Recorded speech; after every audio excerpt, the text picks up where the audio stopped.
I frankly think that crisis initiation is really tough. And it's very hard for me to see how the United States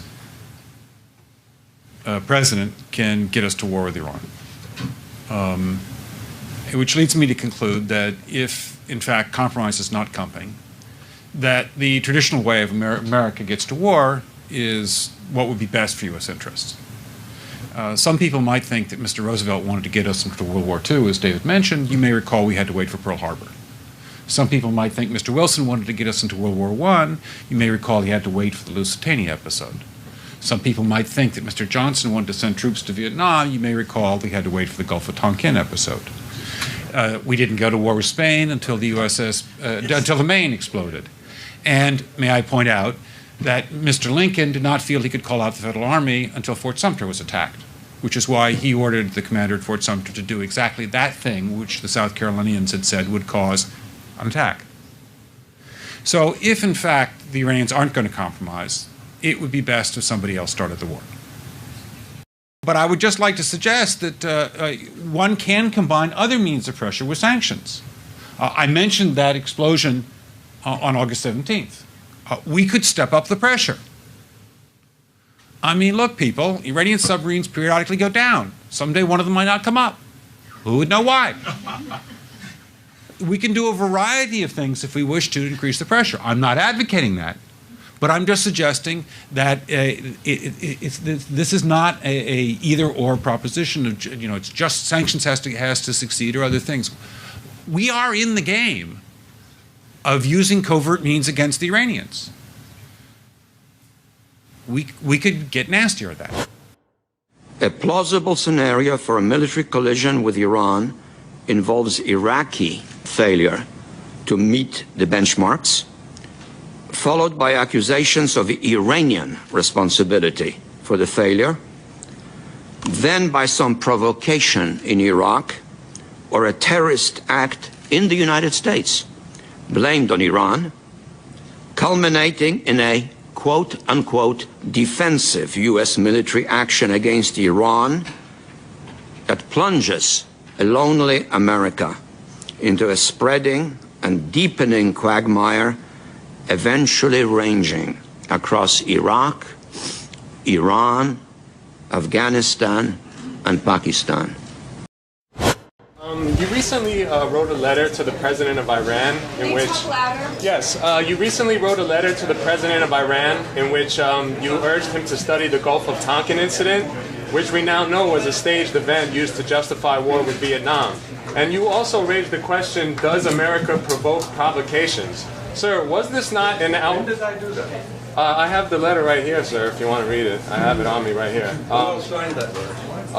Sir, I mean, that's mainstream media. It's been published in many publications. Do you deny writing that letter, sir? I don't deny anything. I haven't seen the letter. You said, I can read it to you right now. Okay. You said, presuming that you are not actually ignorant enough to desire war with the United States, you might be well advised to read the history of the sinking of the USS Maine in Havana Harbor in 1898 and the history of the Gulf of Tonkin. I'm sorry, that was a blog on Huffington Post. I did not literally write a letter. It was a mock letter. Sorry. Okay, go ahead. Sir, was this not an outright threat veiled in doublespeak that the United States could stage an event to go to war with Iran? No. No? Then Well, what I was tongue-in-cheek saying was that we have an administration in Washington that is dying for a reason to bomb Iran.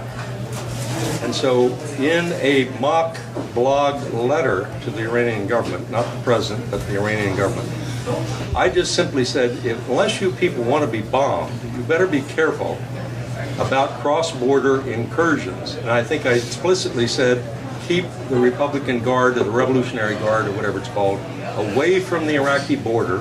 I was trying to communicate to the American people what our own government was trying to plan, and that was to find a reason for bombing Iran.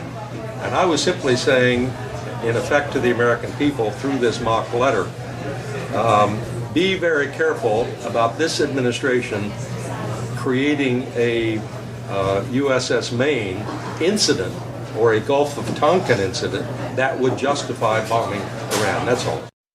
There's a bit at the end of this latest article that you wrote that I found actually most interesting in the article. It hasn't got that much attention, but I want to get your take on this. And this relates to a story or an incident that happened a couple of months ago. Many of you remember it. It was in the Strait of Hormuz. There was an incident where an American carrier almost blew a couple of Iranian speedboats out of the water and perhaps would have started the next war, a war against Iran, or potentially a World War III.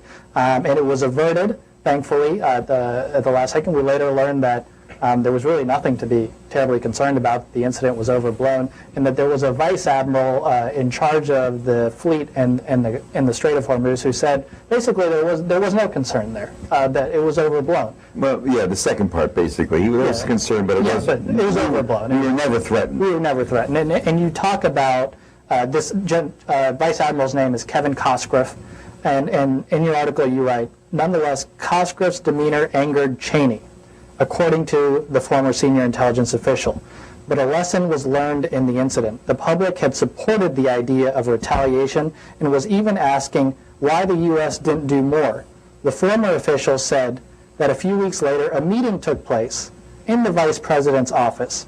Quote, the subject was how to create a casus belli between Tehran and Washington, he said. What you're writing there is that Cheney, there was a meeting in the White House where Cheney presided over, looking to cook up the next war, a false war based on false intelligence. My oldest son is a lawyer, and when I sent him the story before it was published, basically in a final form, just a day, and he wrote back and he said, you really buried the lead in this one, about casus belli. How many press are here? Anyway, there was a meeting among the items considered and rejected, which is why the New Yorker did not publish it on grounds that it wasn't accepted. One of the items was why not? There was a dozen ideas proffered how to trigger a war. The one that interested me the most was why don't we in our shipyard build 4 or 5 irate boats that look like Iranian PT boats, put Navy SEALs on them with a lot of arms, and the next time one of our boats goes through the Straits of Hormuz, start a shoot-up. Might cost some lives, and it was rejected because you can't have Americans killing Americans. But that's the level of stuff we were talking about, provocation. But that was rejected. So I could understand the argument of not writing something that was rejected. Maybe. My attitude always towards editors is they're mice training to be rats. So, but you have to, but the point is, J. June, if you know what that means,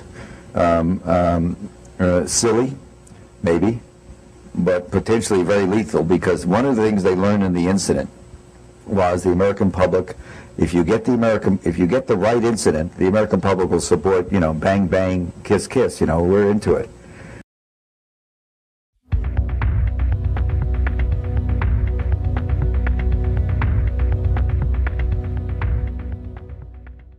But in terms of how you think about problem sets, when I was a cadet, what's the cadet motto at West Point?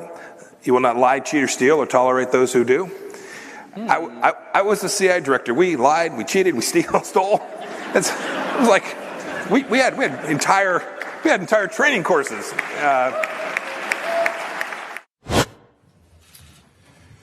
Good afternoon. It is the assessment of the United States government that the Islamic Republic of Iran is responsible for the attacks that occurred in the Gulf of Oman today.